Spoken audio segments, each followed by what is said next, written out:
Welcome to Inside Bliss. Here, we really get into sexual well-being, looking at how story and fantasy can be tools. Exactly. Tools for self-exploration, maybe confronting things we usually avoid, and, ultimately discovering more about ourselves. And on Inside Bliss, we take these deep dives into the series you can find on the Bliss app. It's a platform really designed to, well, spark your imagination, but also offer ways to understand your own desires, your experiences, maybe on a deeper level. Today, we're focusing on one specific series. It's a complete story on Bliss, and it really caught our attention. It's quite a journey. It is. It's between this dominant architect, Seraphina Moon, and her submissive partner, Damien. And it weaves together their, sensual exploration, but also some pretty significant emotional healing. The series is called Embers of Trust. Embers of Trust. Yeah, it's a great title.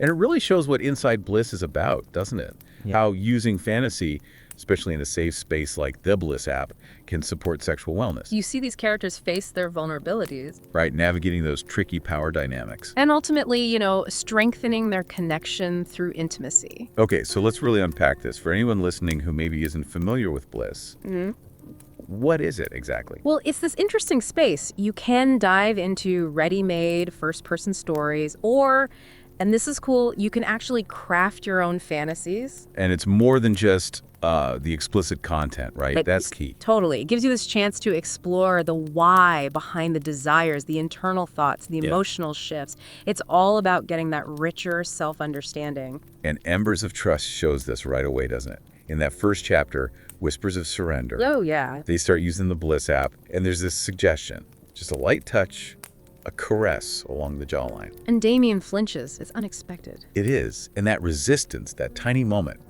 it highlights something really important about exploring submission. Those underlying insecurities, right? They can pop up even when everything seems fine, even with consent. Precisely. And what's interesting is how they handle it, both the app structure and Seraphina's reaction. She pulls back, doesn't she? Gentle touches, whispers, reassurances. Yeah, she prioritizes his comfort, his safety in that moment. That says a lot about building trust when you're exploring intimacy. And it's slow. You can almost feel his tension ease up, his breathing deepen. It shows how vital patience and being attuned to your partner are. Then the app guides them deeper, sensual pressure, commands whispered. Eventually leading to oral sex and then this powerful shared orgasm. But it's not just about the physical release, is it? Not at all. It feels like it's laying down this foundation of trust between them. Still, even after that connection, you see something in Damien's eyes, like an unease. Yeah, that hint of unresolved stuff. It definitely signals there's more to come, that storm yet to break, as the story puts it. Which leads straight into the next part, unveiling shadows. Right. After that intensity, Damien still feels off. Then, a few days later, bam, past trauma hits him. Fragmented memories, a dim room, a figure, helplessness. It sounds visceral. It is.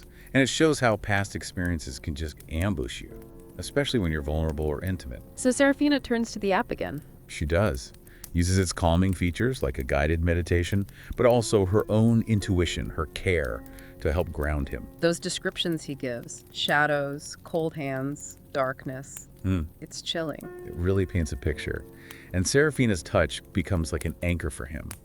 Gentle first, then maybe a bit bolder, mirroring how the app might escalate things, but always drawing him back to the present. And the intimacy that follows, it feels different. Very different. It becomes this moment of emotional release. It's not just sex. It's like connection and healing happening together, right there in that safe space they've created. He seems calmer afterwards, you can sense it, but still. Still that lingering unease, yeah. And he admits, there's more work to do. Which then makes Seraphina think, right, about pushing things further with Bliss, maybe a more explicit scenario. And she's apprehensive. Understandably so. She sees it could push Damien too close to his trauma. It raises that whole ethical question about boundaries and Ds, doesn't it? Yeah. Especially when one person holds that explicit power. Absolutely. Okay, so fast forward a week, chapter 3. Embracing the unknown. Seraphina initiates this more intense scenario from Bliss. It's about heightened physical intimacy. She seems confident on the surface, but you sense her anxiety underneath. Is the app helping, or is it pushing too hard? That kind of feeling. Yeah, the ally and enemy idea. And the scenario itself focuses on power exchange. That balance of dominance and submission. Soundscape, the narration, it all creates this very specific atmosphere. And we see Damien slowly drawn back in through her touch, the app's guidance. It becomes a test, really. Testing his boundaries, Seraphina testing her control, even using playful restraints like a silk scarf. You feel the intensity build. Seraphina seems to be savoring his reactions, that mix of desire and maybe a little fear. Mm-hmm. And the power dynamic shifts subtly as they move towards his climax. But then, afterwards, that terror hits him again. A flashback. So jarring. A reminder that healing isn't linear and the trauma is still there, close to the surface. And the app's voice comes in, trying to soothe things. Seraphina realizes this intense stuff.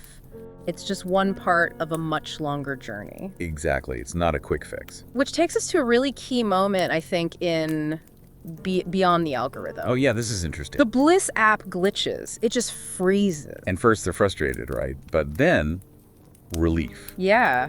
Liberation from the structure. And Damien actually whispers something like, maybe this is better. That says so much, doesn't it?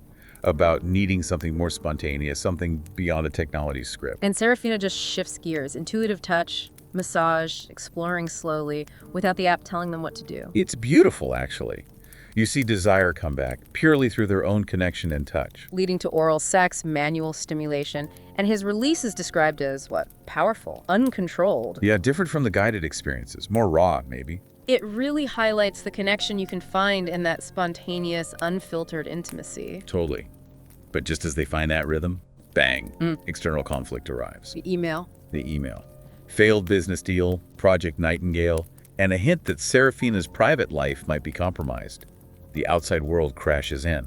Talk about a mood killer. Shielding the flame picks right up there. That sweetness of connection immediately clashing with this wave of anxiety. The threat to her privacy puts their whole fragile peace at risk. And you see them talking quietly, almost like conspirators. That shared fear actually seems to pull them closer. Paradoxically, yeah, the external threat makes their internal sanctuary feel even more vital. And then out of that vulnerability, this fierce desire sparks up. It's like an anchor, isn't it? A way to ground themselves.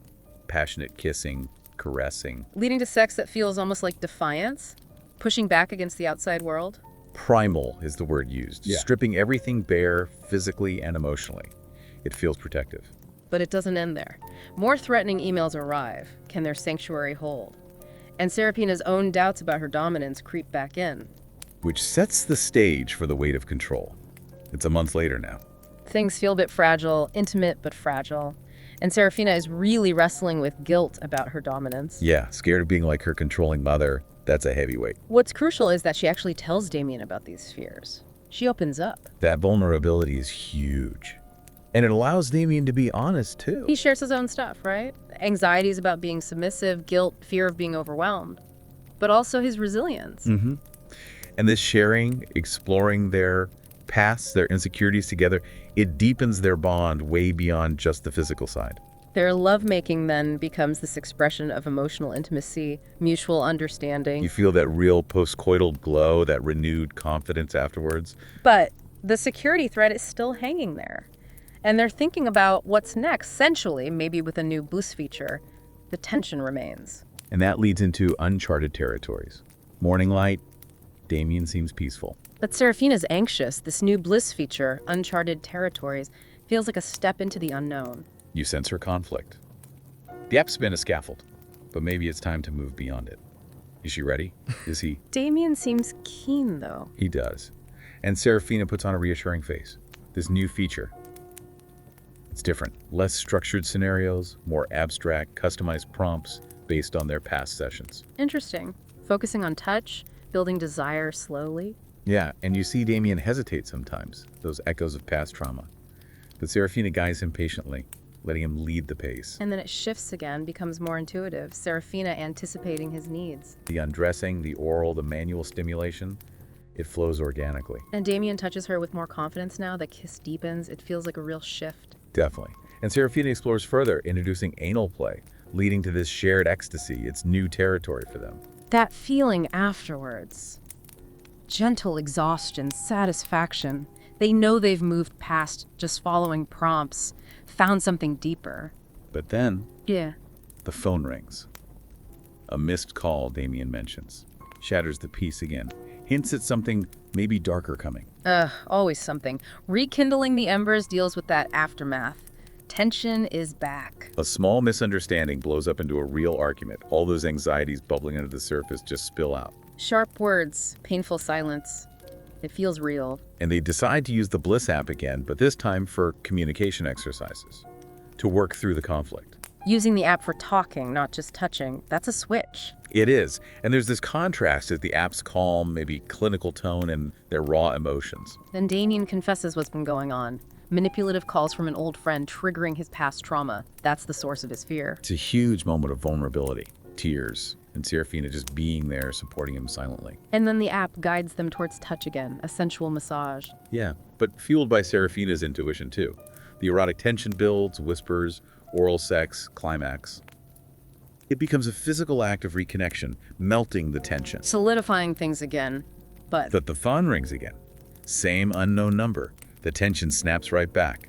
Their journey isn't over. which brings us almost to the end. Forged in trust. Another month later. Damien's still tense. Seraphina tries a playful approach, but he says he's not ready. And then the phone interrupts again. Same caller. And this time it leads to a really raw conversation. Damien finally unpacks the details of that past trauma. The manipulative friend, the gaslighting, the betrayal. And Seraphina's response. Nurturing, protective, total acceptance, giving him that safe space he desperately needs. They use the Bliss app again for vulnerability, trust exercises. Starting gentle, touches, then deeper exploration, whispered confessions. Followed by that sensual massage, blending the app's guidance with her intuition. Building that tension again. Right, and moving from vulnerability into desire. Oral sex, passionate intercourse. It feels like a testament to everything they've built. That shared release. It's described as more than just pleasure, like dismantling walls, rebuilding trust. A profound connection.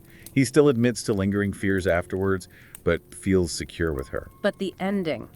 As dawn breaks, he answers the call. Yeah, that muffled conversation, the tension you can feel. It hints that maybe the threat isn't gone. Maybe it's shifting into something new, something darker. Wow.